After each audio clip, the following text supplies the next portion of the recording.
Ahli Parlimen Muar Syed Saddiq Syed Abdul Rahman berhasil membawa pulang sumbangan RM1 juta untuk kebajikan rakyat di kawasannya selepas berjaya mengharungi cabaran kejohanan Ironman Malaysia di Langkawi pada Sabtu dalam masa kurang 13 jam.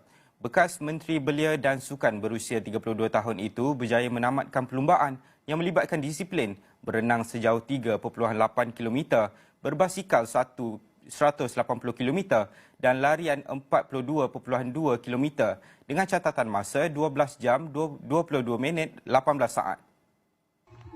Syed Saddiq berkata beliau menyertai kejohanan itu dengan matlamat untuk mendapatkan RM1 juta untuk Muar dan berjaya mencatatkan masa di bawah 13 jam. Justru beliau berharap Prima Valley dapat memenuhi janji mereka iaitu RM1 juta untuk bank makanan, komputer riba dan baju raya.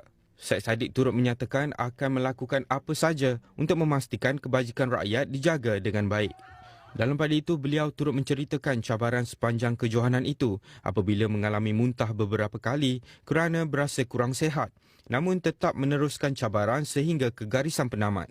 Beliau berkata larian merupakan disiplin paling mencabar buat dirinya, ditambah dengan keadaan dirinya yang berasa kurang sihat, namun gembira kerana dapat memperbaiki catatan masanya berbanding tahun lepas, iaitu 13 jam, 13 minit, 50 saat.